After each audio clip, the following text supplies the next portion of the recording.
everybody, another episode of Cedar's Adventure. Today is a bit of a filler episode. I'm building a lot of kind of buildings, food shops, souvenir shops, and really tying up some areas together. The wooden area with the chaeroplane and the wooden coaster with the log flumes, and then I've got the drop tower kind of area with the invert coaster. Those two areas need to be kind of joined up in a nice fluid way. So I achieved that by putting down some shops and then kind of connecting the paths, and this really, I can kind of see at this point in the build how the layout is going on, so I can see what I'm going to do next, which is always a struggle in the beginning of the park. Is, well, you've got such a big empty piece of land and you're not sure what to do, and as soon as you start laying things down you can start to see in your head a kind of layout. So that's the kind of where I'm at right now with this build. So this building here, I think I based it on a real restaurant from a park. I literally can't remember which one now, as I made this quite a long time ago. But it's quite a simple little kind of, just a little kind of fast food restaurant where you kind of go up, take your food and take it away with you and sit down. So I built it first. I realised it's too close to the wooden coaster, so I save it as a blueprint, as I always do, and I move it just a little bit further forward.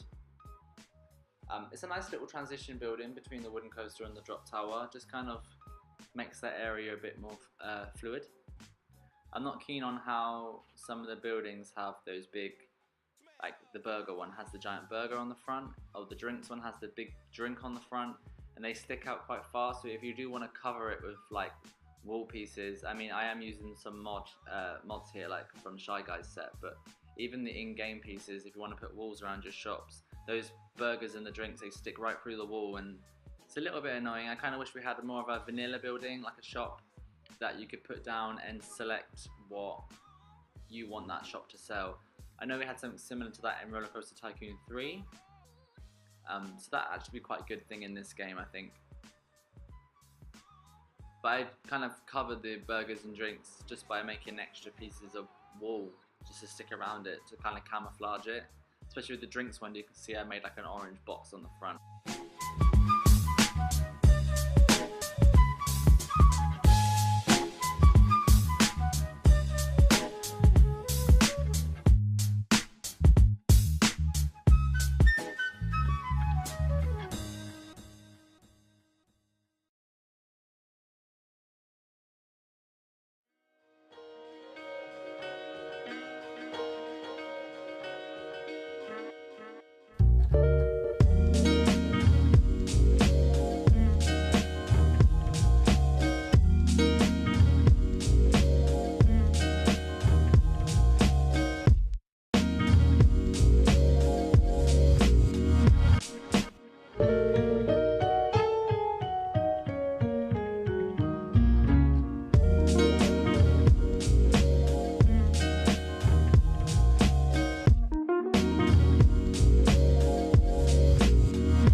now that building's kind of finished, I just add some nice like kind of floor patterns around it using this cobblestone path cover, which is from one of the Roadworks sets, I believe.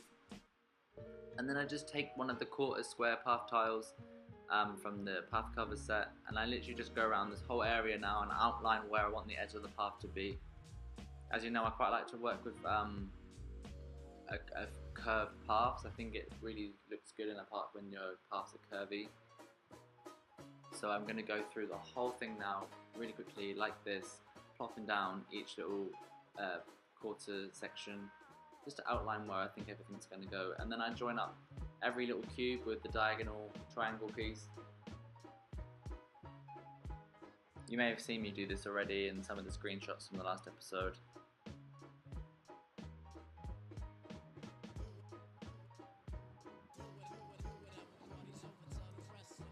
So I always think when you have a footer from a roller coaster in like a main path, it is something you see at real theme parks, but I think you should normally, they are kind of covered with some sort of like an area. Here I'm doing like a planter with some grass inside and a fence around it. You can cover yours wherever you want, but I don't think really there's ever just a random footer just sticking somewhere where maybe someone could climb up it.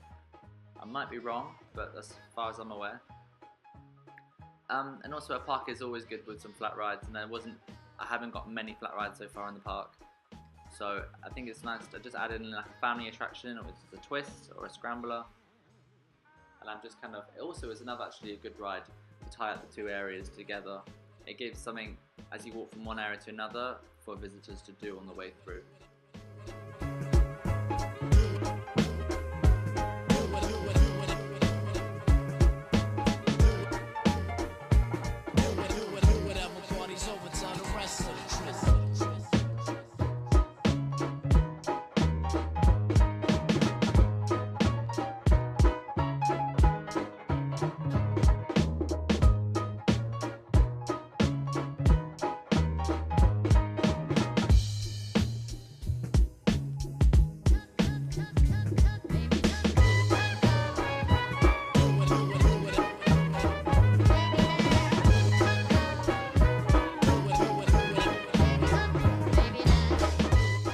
So I'm doing more of the paths, and I've just skipped forward there so you didn't have to watch me do all that.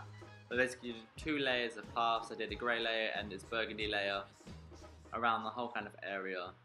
I do actually put something in the middle in that big open space eventually. At this moment when I was building, I wasn't actually sure what, and then as I came to the end of my build I knew exactly what to put there, so you'll see me do that eventually. I'm just using some path borders now just to kind of make some planter areas where trees can go, to really separate the path edges from the kind of tree line areas.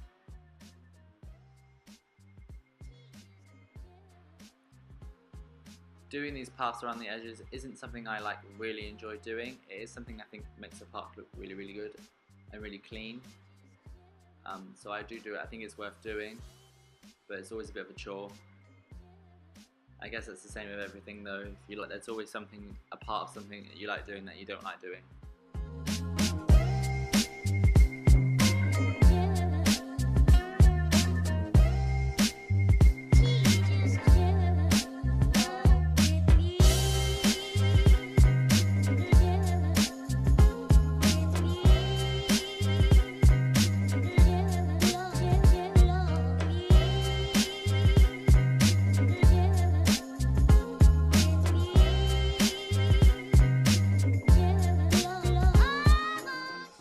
So here we go, onto a souvenir shop. This was copied from a building, or should I say taken reference from a building from one of the Cedar Fair parks.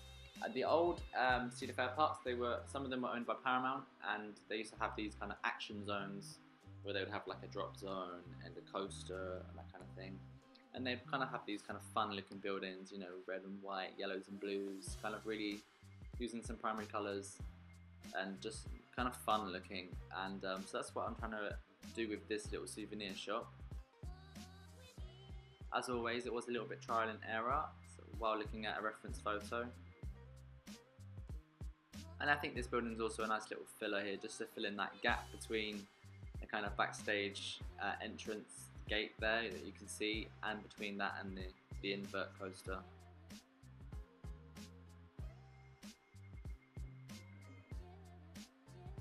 So I'm just kind of using all the techniques that I've used before that I've told you about, kind of using those square vents to make kind of big strong pillars, and kind of using little border pieces here to get like a kind of like a race stripe thing going on. And of course using the Shy Guy roof set so I can get some diagonals going on.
So something I like to do, which I used to do in Roller Coaster Tycoon, is use roller coaster pieces, like track pieces, for things that aren't necessarily a roller coaster. So for instance, I've used a curved piece here just to give the front of this building a little something to look at.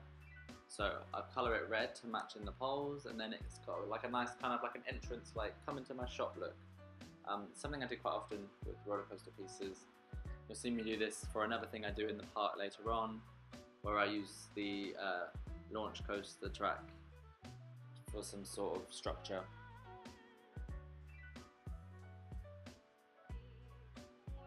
So this building is pretty much finished now, and so now I shall go on to another shop here, which is another souvenir shop. This one is kind of like more of like a one where you can enter from any side and have some things in there, a little shop, and you can kind of walk around it or through it. This is also just a nice little filler shop. And I kind of wish I had made more room for more of these kind of shops in the park. There wasn't really something I kind of remembered until like about now in the build. I kind of wish we had some like souvenir pieces that I could have put in the shop. Like I try and make some shelves in this shop and try and put some things on them. Like it'd be cool if I had some like little hanging up t-shirts. I kind of fake it by using some like wooden pieces, as you'll see me do now. I mean, you can tell they're wooden pieces, but from a distance they look like random things. I colour them all different and just pretend they're t-shirts. So I'm putting an actual souvenir shop in now. I'm going to cover it up on the inside there, so guests can actually buy stuff in this little store. And what's great is these buildings back onto the backstage area, so I can connect the backs up to them to give it that real kind of realistic backstage look.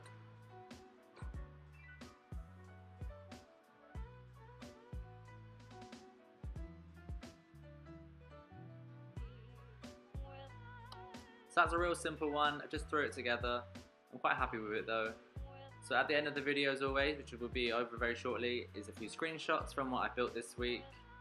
Thank you guys for watching so much. If you haven't checked out my Disney build, I've started a new series with episode 1 of building the Disney train station, so check that out. Thank you so much for watching. Please like and subscribe. I'll see you next time for another episode of Cedar Adventure. Ciao.